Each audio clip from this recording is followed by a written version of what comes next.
আসসালামু আলাইকুম। আমি রেবেকা সুলতানা। ডায়েটিশিয়ান হিসেবে আছি সোশ্যাল ইসলামিক ব্যাংক হসপিটালে।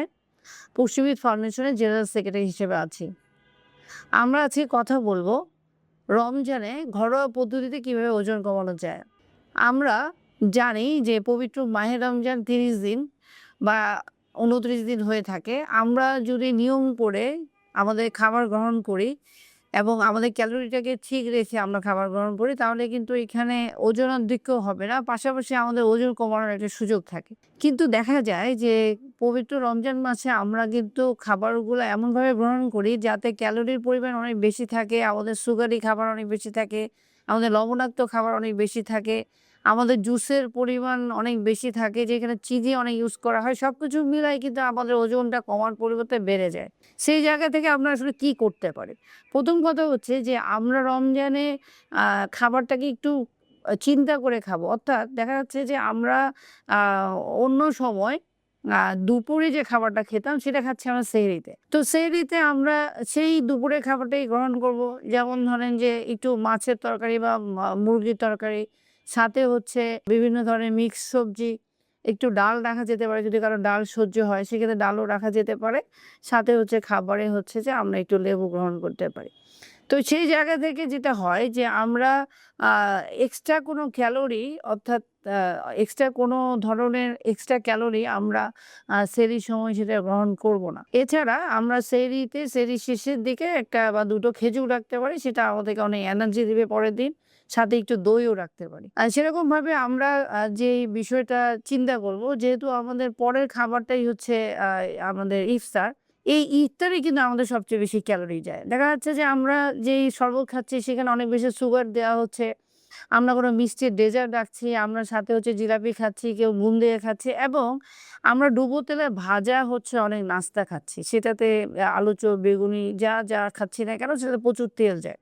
তো এখানে তেল থেকেও ক্যালোরি আসছে, এখানে সুগার থেকেও ক্যালোরি আসছে, সাথে আমরা সোডা ওয়াটার আলাদা করে রাখছি, সেখান থেকেও ক্যালোরি আসছে। তো এই জায়গা থেকে আমরা কিভাবে আসলে ক্যালোরিটাকে কমাতে পারি? আমরা আ কিছু জিনিস মেইনটেইন করব। অর্থাৎ আমরা ডুবো তেলে ভাজা খাবারটাকে যদি গ্রহণ করি, সেটা খুবই ১ টা বা ২ টোর বেশি যেন না রাখি। পাশাপাশি হচ্ছে যে আমরা সুগারি খাবারটা কিভাবে মেইনটেইন করতে পারি? দেখা যাচ্ছে আমরা যদি শরবত খাবো, সেদিন আমরা অন্য কোনো ডেজার্ট নিব না।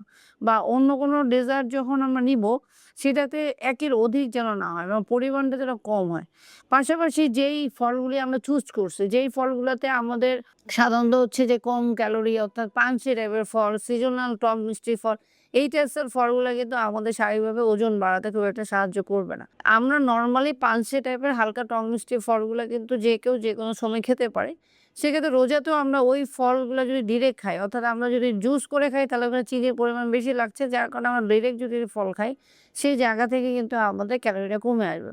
পাশাপাশি আমরা কিন্তু আ অন্যান্য যে খাবারগুলো আছে লাইক হচ্ছে যেখানে যদি বলি যে কার্বোহাইড্রেট আর হচ্ছে প্রোটিন, সেই জায়গা থেকে কিন্তু আমরা দেখা যাচ্ছে যে মুরগির কোনো ধরনের যদি মেনু তৈরি করতে পারি বা মাছের কোনো মেনু তৈরি করতে পারি, কাটলেট টাইপের কিছু, সেই জায়গাতে আমরা একটু চেষ্টা করব যে তখন চপের বিষয়টাকে কাট করে দেওয়ার।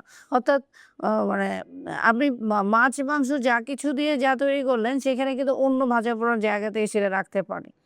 ৩য় কথা হচ্ছে যে আমরা এই জায়গাতে আরেকটা বিষয় করতে পারি। যেমন আমরা চিঁড়া-মুড়ি, খইয়ের যে ব্যবহারটা আছে সেটাও কিন্তু হচ্ছে আমরা কোনো লো ফ্যাট মিল্কের সাথে অর দইয়ের সাথে আমরা কিন্তু এইখানেও হচ্ছে সেটা ড্রাই ফ্রুটস দিয়ে অর আ হালকা মিষ্টি ফল দিয়ে কিন্তু একটা মেনু প্ল্যান করতে পারি। সেখানেও কিন্তু আমাদের ক্যালোরি খুব একটা বেশি যাবে না। তো এভাবে আমরা আসলে কিছু টিপস আছে যেগুলো ফলো করে কিন্তু আমাদের টোটাল যে ক্যালোরিটা দরকার হচ্ছে রোজায়, সেটা যদি মেইনটেইন করতে পারি আমাদের বডি ওয়েট অনুযায়ী, তাহলে কিন্তু আমাদের রোজাতে ওজন বাড়ার কোনো সম্ভাবনা থাকে না।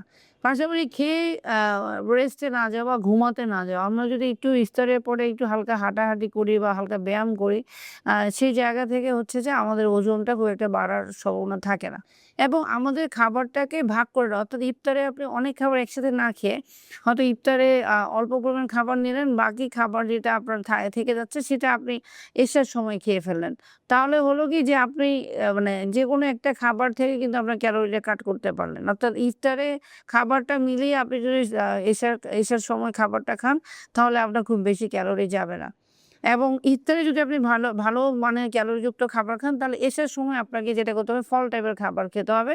তারপর সেহরিতে যেয়ে আপনার খাবার গ্রহণ করতে হবে। তো আমরা যদি এই ৩ মানে আমরা যদি ইফতার এবং এশার সময়কার খাবার এবং রাতের সেহরির খাবারটা মেইনটেইন করে চলি তাহলে অবশ্যই আপনার হচ্ছে ওজন নিয়ন্ত্রণে রেখে রামাদানে আমাদের ব্যালেন্স করে চলা সম্ভব এবং অবশ্যই আমাদের ওজন বাড়ার আর কোনো সুযোগ থাকবে না।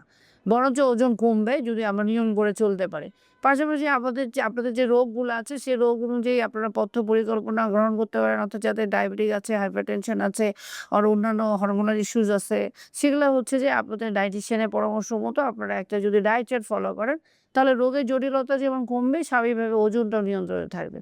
এভাবে নিয়ম করে চলি। আমাদের রমাদান শুভ হোক এবং সবাইকে মাহে রমজানের শুভেচ্ছা। সবাই সুস্থ ভালো থাকবেন। আল্লাহ হাফেজ।